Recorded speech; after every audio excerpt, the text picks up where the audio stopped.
네, 안녕하세요. 반갑습니다. 참나TV의 박다영입니다. 네, 오늘은 지난 영상에 이어서 핵심 감정의 형성 과정에 대해서 살펴보는 시간을 가지도록 하겠습니다.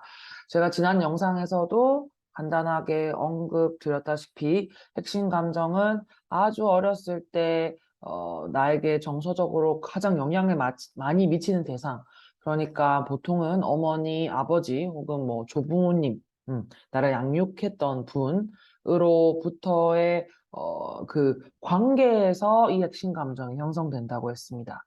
그래서 내가 정말 그 정서적으로 중요한 대상으로부터 사랑받고 싶고 인정받고 싶은 욕구가 일어나는 것은 매우 자연스럽고 당연한데, 항상 그게 모든 상황에서 내가 원하는 만큼 충분히 받기는 어렵죠. 그렇다 보니까 좌절이 경험될 수밖에 없고, 그 좌절을 통해서 나에게 일어나는 어떤 감정이라든지 이런 것들을 통해서 나의 핵심 감정이 형성된다, 이렇게 보았는데요. 오늘은 그 핵심 감정이 좀 더 구체적으로 어떤 과정을 통해서 형성되는지에 대해서 살펴보는 시간을 가지도록 하겠습니다.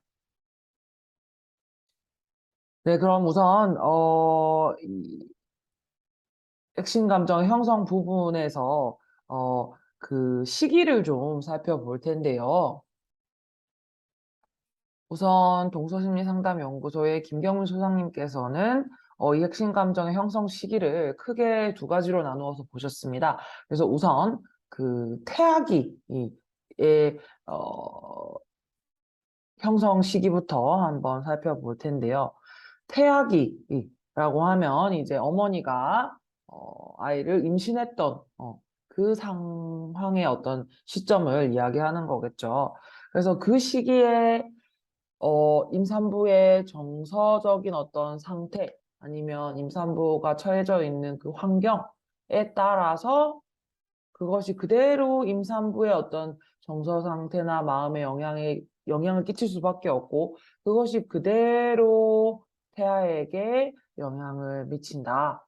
그래서 더 나아가서는 이제 임산부의 어떤 마음 변화에 따라서 그 시기에 그런 변화에 따라서 태아의 건강이라든지 정신적 어떤 특성이 결정된다, 이렇게 보았습니다. 사실 우리나라에서는 그 뭐라 그럴까요? 이 태아기 때 그런 어떤 갑자기 단어가 떠오르지 않는데 네, 떠올랐습니다. 태교. 네, 태교의 중요성에 대해서는 굉장히 아주 예전부터 우리나라에서는 강조를 많이 하는 편이죠. 태교라는 건 임산부가 임신했을 한 그 시간 동안에 그 아이하고 교감하고, 충분히 그 태아하고 교감하고, 어머니의 어떤 마음을 또 표현하고, 이런 충분한 교감을 통해서 아이가 건강하게 태어날 수 있도록 하게끔 해주는 어떤 그런 과정들이죠. 어떻게 보면은 우리나라 이 조상분들은 예전부터 이미 알고 있었던 거죠.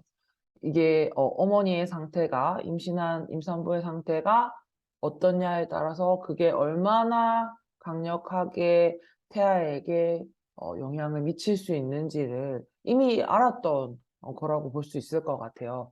그런데 이게 점점 이제 시간이 흐르고 이제 어떤 서구 어떤 문화의 영향을 많이 받으면서 이런 태교의 중요성에 대한 게 조금 감소한 느낌이 있는데요. 이번에 이 핵심 감정과 연결시켜서 한번 보시면 다시 한번 그 중요성을 각인할 수 있는 시간이 될 것 같다는 생각이 듭니다. 그래서 이 태교의 중요성에 대한 어떤 다양한 연구들이 있는데, 이것과 관련해서 한 가지 예를 보자면요. 임신 초기에 임산부가 어떤 강렬한 어떤 충격이라든지 어떤 정신적인 스트레스나 혼란을 겪게 되면 그 본인이 출산하는 태아가 원청일 가능성이 높다라는 그런 연구 결과가 있다고 합니다.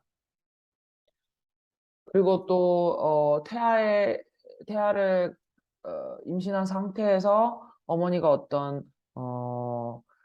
가족 관계에서 오는 어떤 불안이라든지 우울이라든지 혹은 남편과의 어떤 불화라든지 이런 것들이 자녀의 어떤 지능하고도 연결이 되어서 영향을 미친다는 그런 연구 결과도 있죠. 그래서 이런 어떤 몇몇 가지 연구들을 보면 이 임산부의 정서 상태가 얼마나 중요한지가 잘 드러나 있는 것 같습니다.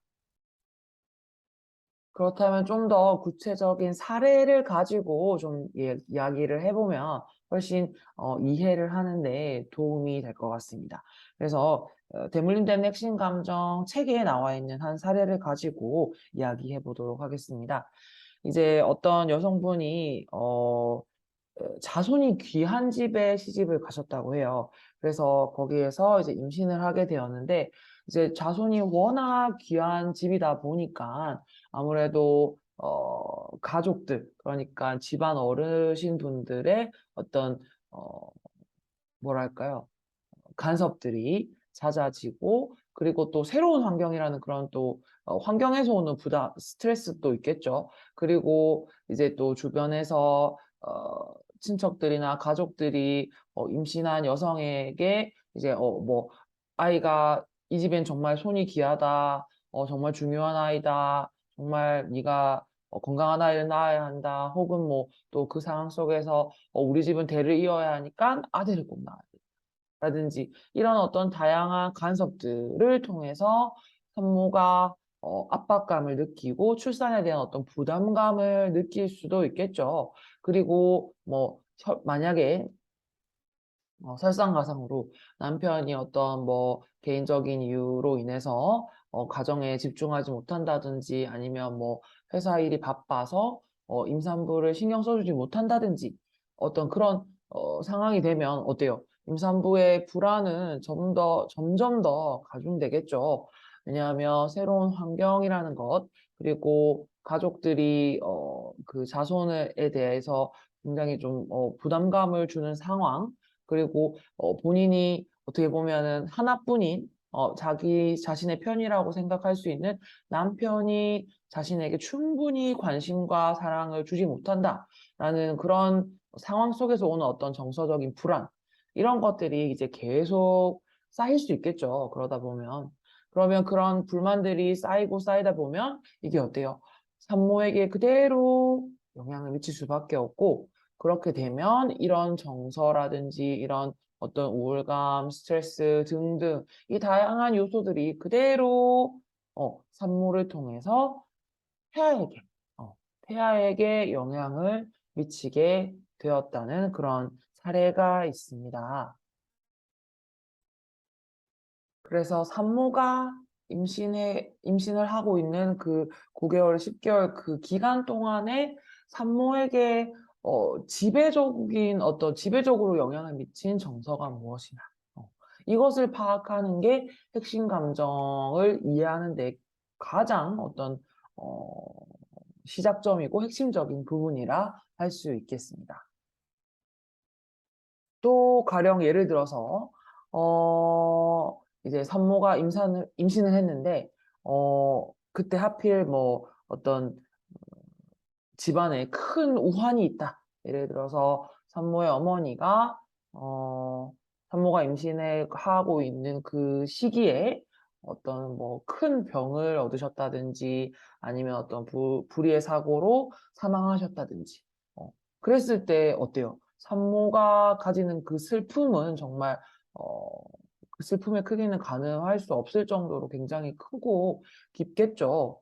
그런 상태에서 아이를 임신해 한 상황이라면 그 어머니의 산모의 어떤 그 슬픔, 상실감 이런 것들이 정말 그대로 태아에게 전달될 수밖에 없겠죠. 그러면 그런 그 슬픔이라든지 그 우울감이 그대로 영향을 미쳐서 태아의 신체 구조 형성이라든지 아니면 정서 형성에 지대한 영향을 미친다.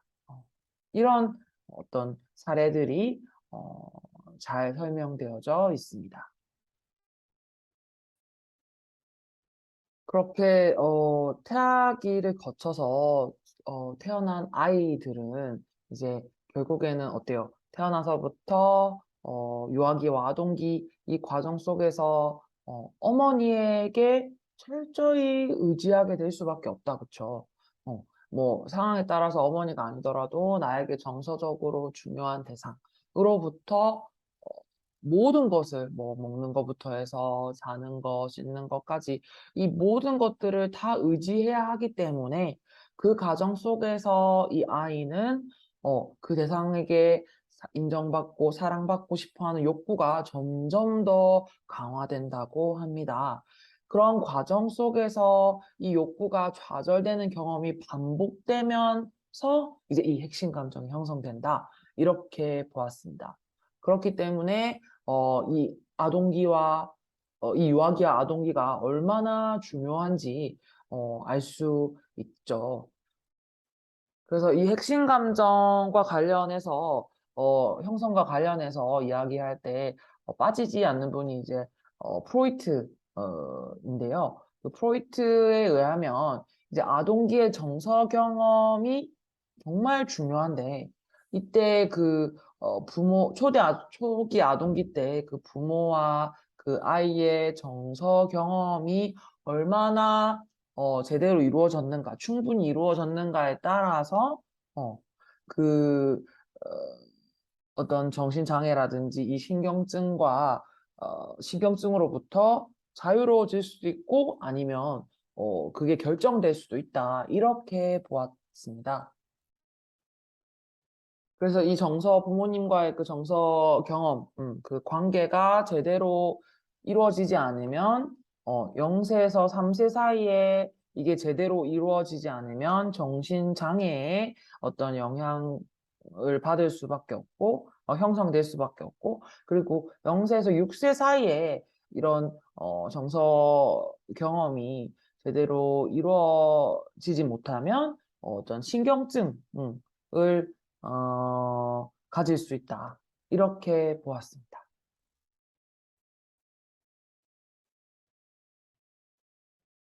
그래서 다시 한번 정리해보자면, 태아기 때, 그리고 유아기 및 아동기 때의 그 어머니의 정서, 그리고 그걸 통해서 아이에게 어떤 정서의 상태를 계속 이렇게 노출시키고 영향을 주느냐에 따라서 그 아이의 성격 형성이라든지 이런 핵심 감정 형성에 절대적인 영향을 미친다. 이렇게 볼 수 있겠습니다. 네. 이렇게 해서 오늘은 저희가 핵심 감정의 형성과 관련돼서 한번 살펴봤는데요. 또, 다음 시간에는 좀 더, 이 핵심 감정과 관련돼서 좀 더 이제 이 발견 쪽에 집중해서 한번 이야기해 보도록 하겠습니다. 네. 오늘도 함께 해주셔서 감사드리고요. 저희는 또 다음 영상에서 뵙도록 하겠습니다.